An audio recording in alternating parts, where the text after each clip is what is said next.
Dear Patriots, before the news starts, please subscribe to our patriotic channel by clicking the subscribe button.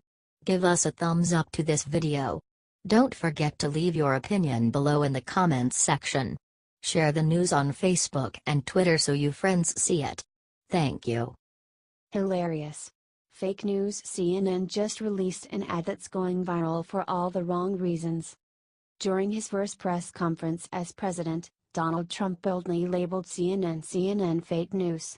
The network has been losing the fight against the label ever since.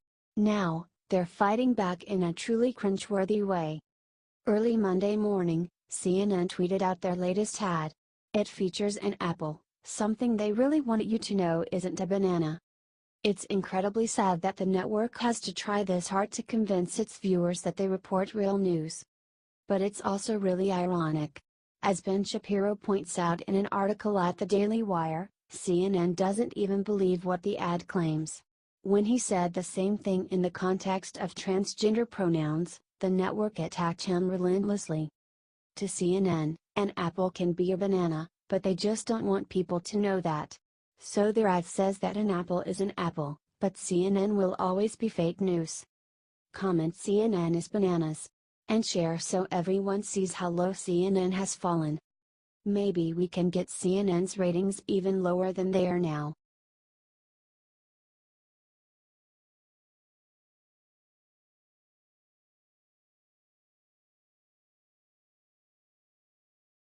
Kathy Griffin goes full cannibal, eats Anderson Cooper alive in expletive-filled rant.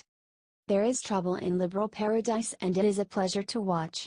For there is nothing messier, or funnier, than when liberals turn on each other. All their repressed emotions and hatred come rising past the fakeness and phonies that is their stock in trade. And it never ends well. Usually in disgrace for all involved.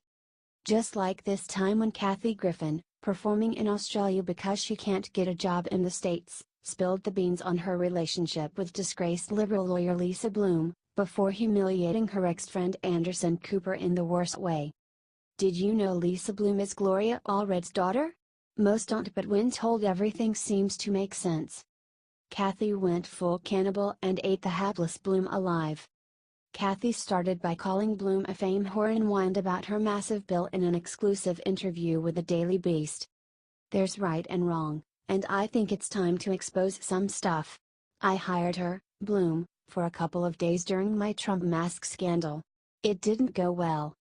If you want my Lisa Bloom statement, anybody, okay, here it is. Yes, I got bloomed. Yes, I do not have a good experience with her. I felt that she and her husband exacerbated my personal situation.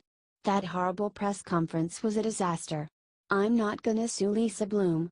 I don't think Lisa Bloom should be shot, like people want to shoot me. So there's my effing statement. But that was not all the cannibalism Kathy had for the liberals. She attacked, with venom and a whole heck of a lot of regret dripping from every word, other Hollywood women. She said the messages she has received from other women in Hollywood are no different than the hate I get online from the Bernie brothers and the Trumpers. This is not the way feminism was supposed to go. But she was not done. She turned her spit and venom on ex-friend Anderson Cooper and tore the hapless guy apart.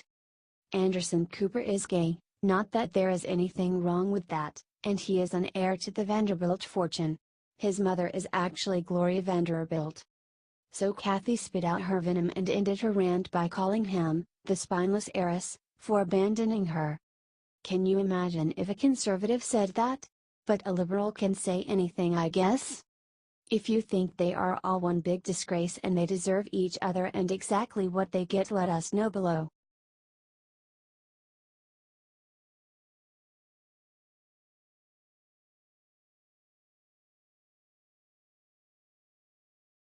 Powerful politician knocks Bob Mueller off his broom, officially ends Trump witch hunt.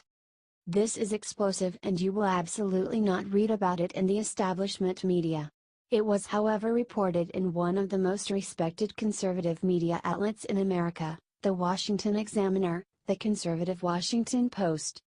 The report is from the Examiner's chief political correspondent, Byron York. well known in the corridors of power for being an impartial voice of reason. A dog truth teller. And what he said just knocked Bob Mueller right off his broom and officially ended the Trump witch hunt. He started off by noting that the tenor and tone of Mueller's witch hunt has changed, away from Trump and towards other actors. It is a curious shift and not reported by the media, so York went to his congressional sources to find out why. These are leading, powerful politicians, mind you, and while they chose to remain anonymous for obvious reasons, York's credibility has never been questioned, so there is no reason to doubt him. He wrote, "Why the change? Because that's where the evidence is going," one lawmaker who follows the matter closely told me in a text exchange. "I mean, things could always change, but that observation is just the reality of the situation right now, as I see it. Because they've been spinning their wheels on something for which evidence has yet to emerge," said another lawmaker. "I think it's one, the Mueller probe means that stuff, allegations of collusion, is sort of in his wheelhouse now," said yet another lawmaker, "and two, I think there's recognition that Trump himself is unlikely to be implicated in this." Correct. The investigation is looking at Russia and what they did independent of Trump. You would think the media would report this? Adding credence to his report of a witch hunt that has no proof is none other than CNN's Chris Cuomo, who said when smacking Adam Schiff around, "If it was so obvious, and if we're so egregious, you should have known by now," he said to a stunned Adam Schiff, who stammered some nonsense saying it is a complex and complicated issue. In Congress, complexity is the enemy of the truth and the key weapon the dishonest politicians use to keep us in the dark. Won't work. Not this time. Share if you agree that Bob Mueller just got knocked off his broom.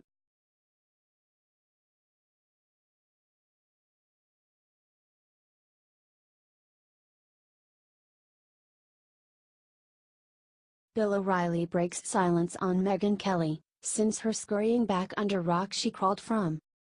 Megyn Kelly just moved from bad to absolute disgrace. In a desperate attempt to save her sinking show, she just stabbed Bill O'Reilly in the back. Now, look, Bill is not a saint, but go try to find me one on this earth, especially a very powerful and wealthy one, and I bet you will have a hard time. And you must understand what Megyn Kelly is doing. It is not bravery that is driving her to stab her former friend and the guy who made her career in the back. It would have been brave to do it years ago. It is a desperate act of cowardice to do it now, after he has lost his job. To make it even more heinous, she is doing it at the exact moment her show is in trouble and her career hangs in the balance. When, not if but when, this new show bombs like the last one, she won't be able to get a job. She will be toxic. For she has no fans. Conservatives hate her for what she did to Trump and liberals hate her for even being on Fox in the first place, the one unforgivable sin for the left. They will forgive Polanski and Weinstein, but if you work for Fox. Megyn stuck a knife in Bill's back today, and I won't even repeat what she said because she has zero credibility, but it annoyed Bill. So he did what any good reporter would do, respond with devastating evidence to debunk her. Bill just released some letters from Megyn and Gretchen Carlson that show the two in the opposite light they want the public to see them in. "I don't know why she's doing what she is doing," Bill said. "I have helped her dramatically in her career." He released the devastating proof on BillO'Reilly.com so you can judge for yourself. If you agree with Bill, we need you to get the word out and share these letters. Letter number 1. Dear Bill. What a class act you are, coming to my baby shower. I was truly touched. I know how busy you are, especially that time of day. It meant a lot to me plus Doug. And thank you for the darling bodysuits plus Snuggly. It's hard to believe we'll soon have a little human being in our lives tiny enough to fit in the. You've become a dear friend, no matter what you say, plus I am grateful to have you in my life. Megyn and Doug. Letter number 2. Bill Dash. Thanks for the plug on Doug's book. I realize you didn't have to do that, especially after mentioning it already. I appreciate how supportive you have been of me over the years here at FNC. You are a true friend plus mentor. XOXO. Megyn. Letter number 3. Bill Dash. Thank you for being the calm in the sea. Thank you so much for supporting me. Thank you for being my friend. It means the world to me. GC. Gretchen Carlson. If you agree with Bill, we need you to get the word out and share these letters.